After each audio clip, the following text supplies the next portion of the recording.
Domestic violence actin கீழே magistrate counselling direct பண்ண முடியுமா அப்படின்னு பார்த்தோம்னா முடியும். அதாவது செக்ஷன் 14 பிரகாரம் டொமஸ்டிக் வயலன்ஸ் ஆக்ட் பிரகாரம் மேஜிஸ்ட்ரேட் வந்து கவுன்சிலிங் வந்து டைரக்ட் பண்ணலாம்.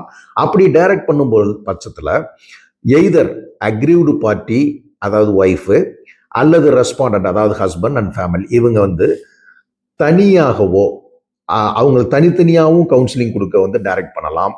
அல்லது ஜாயிண்டாவோ அல்லது aggrieved party respondent husband and wife ஜாயிண்டா போய் கவுன்சிலிங் அட்டன் பண்ணுங்க அப்படின்னு சொல்லி டைரக்ட் பண்றதுக்கு மேஜிஸ்ட்ரேட்டுக்கு வந்து ரைட்ஸ் உண்டு.